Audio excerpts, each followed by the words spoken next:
ఈ train journey జీవితంలో మర్చిపోలేని ఎక్స్పీరియన్స్గా మారింది. ముందు ట్రైన్ జర్నీ, ఆ తర్వాత బస్ జర్నీ.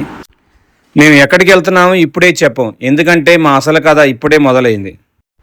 ఇంతమంది క్రౌడ్ చూశాక నాకు ఒకటైతే అర్థమైంది, ఈ రోజు మాత్రం మామూలు రోజు కాదని. మరి ఈ ప్రయాణం ఎక్కడికి, ఎందుకు ఇంత క్రౌడ్, అసలు మేము అనుకున్నది జరిగిందా? లాస్ట్ వరకు చూడండి, మీకే అర్థమవుతుంది. మా అరుణాచల జర్నీ విజయవాడ నుంచి స్టార్ట్ అయింది. మేము ఈ ట్రైన్ టికెట్స్ 1 వీక్ ముందే బుక్ చేసుకున్నాం. సో ఎవరైతే అరుణాచలానికి ట్రైన్ ద్వారా వెళ్దాం అనుకుంటున్నారో వాళ్ళు ఒక 2 వీక్స్ ముందే ఈ ట్రైన్ టికెట్స్ బుక్ చేసుకుంటే బెస్ట్. సో ట్రైన్ ఎక్కిన తర్వాత అఫీషియల్గా మా ట్రైన్ జర్నీ స్టార్ట్ అయింది.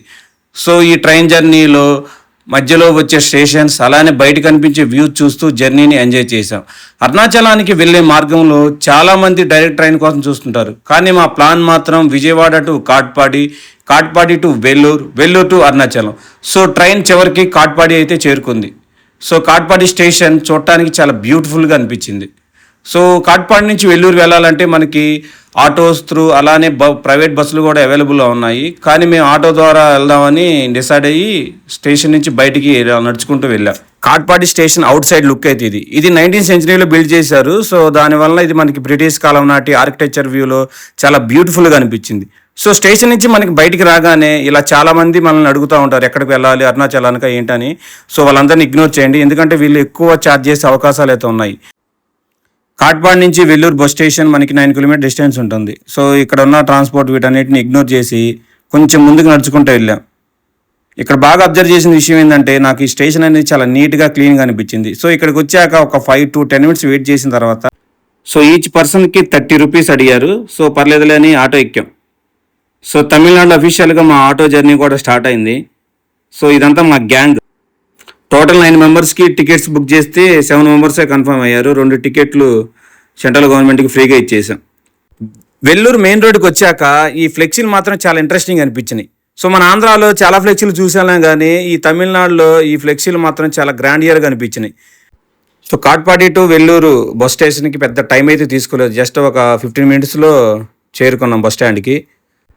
వెల్లూరు బస్ స్టాండ్లోకి ఎంటర్ అయిన తర్వాత నేను ఒకటి అబ్జర్వ్ చేసింది ఏంటంటే, మన ఏపీలో ఓన్లీ గవర్నమెంట్ బస్సులు మాత్రమే బస్ స్టాండ్లో అలౌ చేస్తారు, కానీ ఇక్కడ గవర్నమెంట్ బస్సులతో పాటు ప్రైవేట్ బస్సులు కూడా బస్ స్టాండ్లోకి అలౌ చేస్తున్నారు. సో అది చాలా ఇంట్రెస్టింగ్ అనిపించింది.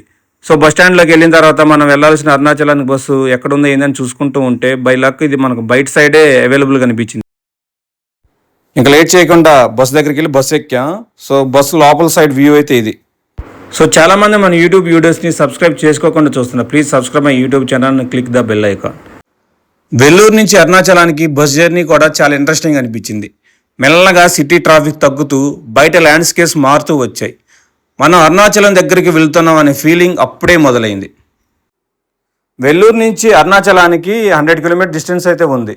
సో దీని గురించి ఈచ్ పర్సన్కి 120 రూపీస్ అయితే ఛార్జ్ చేశారు. అరౌండ్ ఇది 2 hours వరకు జర్నీ టైం తీసుకుంది. సో చివరికి మనం అరుణాచలం అయితే చేరుకున్నాం. ఇక్కడ దిగిన వెంటనే అనిపించింది ఏంటంటే ఎండ మాత్రం చాలా పీక్ అనిపించింది. సో తమిళనాడులో బేసిక్గా ఎండలు బాగా ఎక్కువ ఉంటాయి అంటున్నారు కదా, సో అలాంటిది మేము లైవ్లో ఎక్స్పీరియన్స్ చేసాం. నిజంగానే ఎండలు అయితే చాలా ఎక్కువగా అనిపించాయి. కూల్ వాటర్ అయితే తాగి రూమ్స్ గురించి బయటికి నడుచుకుంటా వచ్చాం బస్ స్టాండ్ దగ్గర నుంచి. సో అరుణాచలం బస్ స్టాండ్ దగ్గర నుంచి బయటకు వచ్చి గోపురం దగ్గరలో ఏదైనా రూమ్స్ దొరుకుతాయేమని ట్రై చేసాం. సో గోపురం దగ్గరే రూమ్స్, ఎందుకంటే మనం గిరి ప్రదక్షిణ అనేది గోపురం దగ్గర నుంచి స్టార్ట్ చేస్తాం.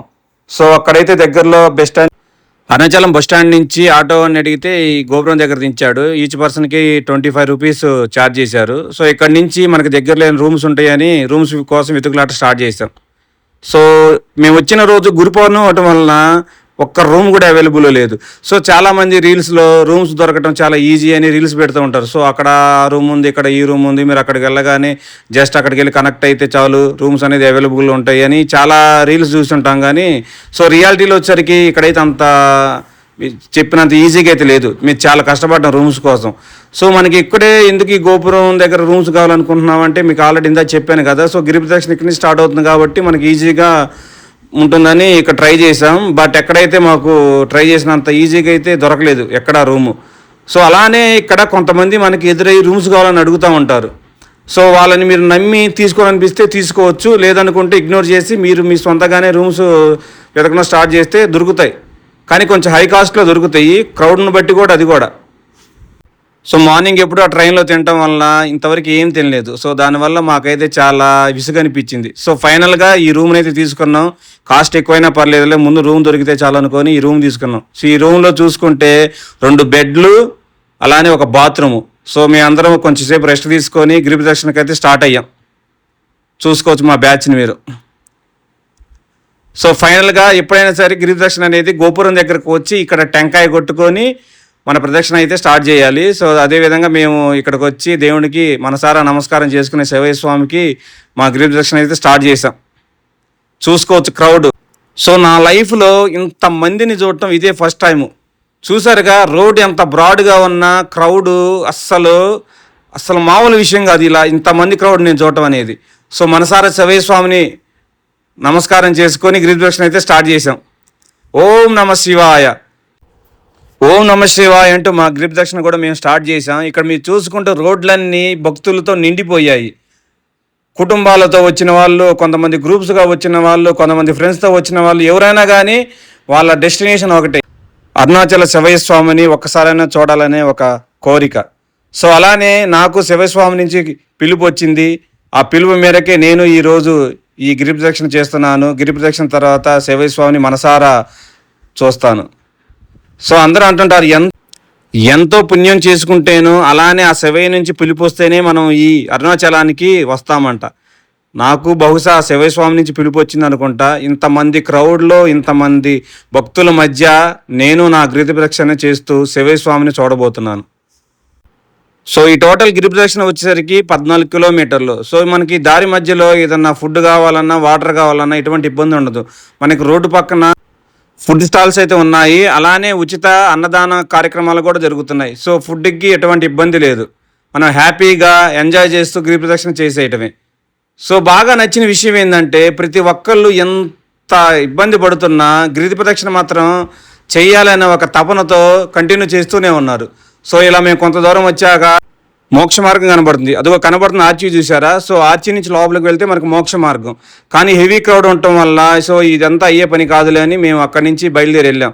కానీ చాలామంది ఉంటారు మోక్ష మార్గం చేస్తే జీవితంలో ఉన్నటువంటి దరిద్రాలన్నీ పోతాయని, అంతా హ్యాపీగా ఉంటుంది అంటారు. కానీ మేము కొంచెం కూడా ట్రై చేయలేకపోయాం హెవీ క్రౌడ్ వల్ల. సో ఫస్ట్ టైం ఇంతమంది క్రౌడ్ని చూసేసరికి గూస్ బంప్స్ అయితే వస్తున్నాయి. సో క్రౌడ్ అనేది ఎక్కడా తగ్గట్లా. కొంతమంది స్టార్టింగ్లో ఉన్న క్రౌడ్ ఉండే కొద్దీ డ్రాప్ అవుతారు అనుకున్నాం, కానీ సో మేము నడిచినంతసేపు ఈ క్రౌడ్ ఇలానే అనిపించింది. కామెడీ ఏంటంటే మార్నింగ్ ఫస్ట్ మేము దర్శనం చేసుకున్న తర్వాత గిరి ప్రదక్షిణ స్టార్ట్ చేద్దాం అనుకున్నాం. అలానే స్నానం రెగ్యులర్ టైంకి క్యూ దగ్గరికి వెళ్ళాం. బట్ అక్కడ అన్ఫార్చునేట్లీ హెవీ క్రౌడ్ ఉండటం వలన దర్శనానికి వెళ్ళే టైంని హాఫ్ అన్ అవర్ ముందే క్లోజ్ చేశారు. సో దానివల్ల మేము దర్శనానికి వెళ్ళలేకపోయాం. సో ఇదంతా కాదులేని ముందు గిరి ప్రదక్షిణ అయితే స్టార్ట్ చేసాం. సో ఇక్కడ మనకి బాగా అర్థమైంది ఏంటంటే ఈ అరుణాచలం టెంపుల్లో గిరి ప్రదక్షిణ అనేది ఎవ్రీ 24 అవర్స్ ఈ పౌర్ణిమ నాడు భక్తులు చేస్తూనే ఉంటారు. మనం అనుకుంటాము ఏదో ఇప్పుడు ఈ టైం వరకు ఏదో క్రౌడ్ తగ్గిద్ది అనుకున్నాం, కానీ నేను మార్నింగ్ దర్శనానికి వచ్చాను. సో దర్శనానికి వచ్చినా కూడా ఆ టైంలో కూడా ఇదే క్రౌడ్ ఇలానే వెళ్తున్నారు. నాకైతే మైండ్ పోయింది ఒక్కసారిగా. ఇంతమంది క్రౌడ్ ఎక్కడి నుంచి వచ్చారా ఏంటా అని ఆశ్చర్యపోయాను. సో ఫైనల్గా మా గిరి ప్రదక్షిణ అయితే కంప్లీట్ చేసుకున్నాము. మళ్ళీ ఎక్కడైతే మనం స్టార్ట్ చేసామో గోపురం అక్కడికి వచ్చేసరికి మన గిరి ప్రదక్షిణ అయితే కంప్లీట్ అయిపోయింది. సో మళ్ళీ ఎర్లీ మార్నింగ్ లేచి దర్శనానికి వెళ్ళాము. వెళ్ళి రిటర్న్ వస్తా స్వామివారి ప్రసాదాలని తీసుకోవడం జరిగింది. సో ఐ హోప్ ఈ వీడియో మీకు నచ్చింది అనుకుంటున్నాను. సో ఇలాంటి మోర్ ఇంట్రెస్టింగ్ వీడియోస్ కోసం మన యూట్యూబ్ ఛానల్ని సబ్స్క్రైబ్ చేసుకోండి. అలానే బెల్ బటన్ యాక్టివేట్ చేయండి. సో మీరు ఇచ్చే సపోర్ట్ నన్ను ఇంకా మంచి వీడియోస్ చేయడానికి మంచి బూస్ట్గా అనిపిస్తుంది. So thank you for your support. Next వీడియోలో మళ్ళీ కలుద్దాం. Until sign off, bye.